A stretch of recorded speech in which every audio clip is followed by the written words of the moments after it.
Hey guys, welcome back to the channel, and we are back with another rack store pickup. This time I was able to grab a fragrance that I've passed on a few times, and it's one of those scents that when I look at it on the shelf, I always think to myself, is that one I've tried before? I feel like I have, but I don't think I have. So I just wanted to grab it and once and for all put it on video and let you guys know if this one is worth your time and money. I've tried other things from this particular line, and one of them I actually really enjoyed. I will try to link that video down below. But the scent we're talking about today is Dunhill Desire Blue.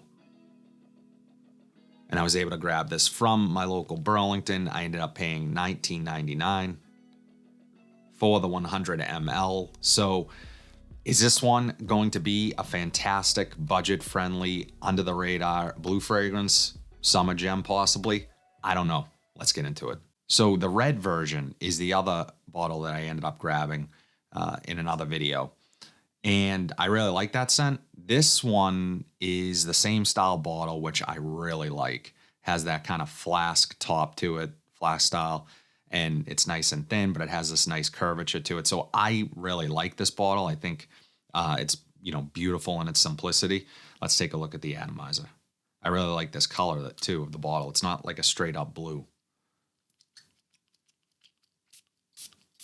Really good Atomizer on here as well. I'm gonna try this on skin and walk you guys through what I pick up. But in the air, it smells really clean smelling, a little bit powdery, definitely in the vein of a blue fragrance, but citrusy, woody, maybe some tonka bean there as well.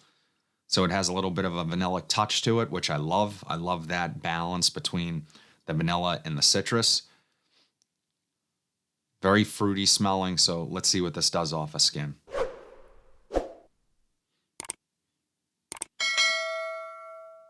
Very pleasant. One thing I will say is that off of skin, I am getting a little bit of a synthetic vibe, but nothing overwhelming. Picking up some fruitiness, woods, lots of musk, and powder. So it's more powdery than I think I would have expected it to be. Well, I guess I wasn't expecting much, but what I will say is that it reminds me of, I know blue is in the name, it reminds me of maybe the early beginnings of blue fragrances. So not what you associate with blue these days.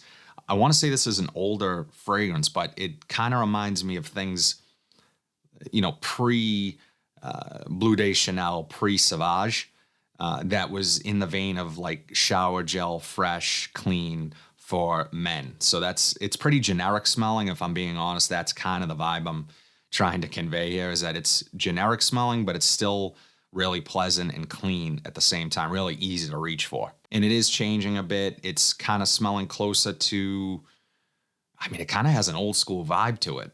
I'd love to see what the notes are in here. I'm not really picking out anything specifically.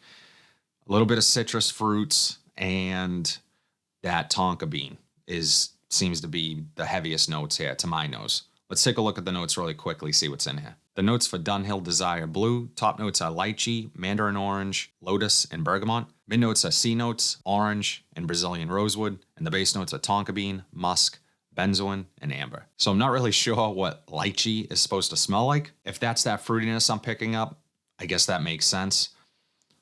My first impressions of this is, I guess I'm not overly impressed. I know some of you guys have talked about this one. I've heard this one mentioned in conversations of being, a really solid cheapie. I could see that. Doesn't really have much uniqueness to it. I think there's better fragrances at this price point for 100 ml. I would actually much prefer Dunhill Century Blue over this fragrance. However, that's a fragrance I talked about not too long ago on the channel. When I tried to link it, I couldn't find it anywhere. So at one point that thing was super easy to find and cheap, and now it seems like it's becoming harder to find. So if you come across a bottle of Dunhill Century Blue, grab it. This one, not that impressed. I want to give it a full wear. It smells really good though. It's one of those fragrances that you could take it or leave it, in my opinion.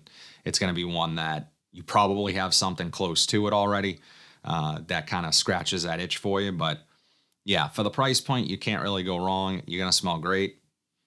As I always do, I'm going to wear it this week, let you guys know longevity, performance, if I ended up liking it more than I'm actually liking it right now. But I'll include that in my weekly wears video, which drops every single Monday. So make sure to subscribe to the channel so you guys get updated when I upload those videos. But overall, Dunhill Blue, Desire Blue. This might be an easy pass for you guys. It's nothing exciting, but if you do grab it, it doesn't smell bad. One thing I will say is that I just did a video on 5 fragrances that my wife absolutely hates. I will link that video here. Funny enough, I have a feeling she's probably gonna like this one. Just clean, has a freshness to it, a little bit aquatic, some light sweetness, fruity notes. So it's really a clean and fresh scent. Might be a little too powdery for her though, and for a lot of you guys. Dunhill Desire Blue. That's all I have today, guys. Would love to know your thoughts on Dunhill Desire Blue. Is this a scent that you guys really enjoy? Have you tried it? Have you wanted to try it? Drop it in the comment section down below. But if you like what you saw today, please be sure to like, comment, subscribe, share this video, hit that bell notification so you are updated whenever I upload new content. But until then, have a fantastic day, and I'll see you in the next video.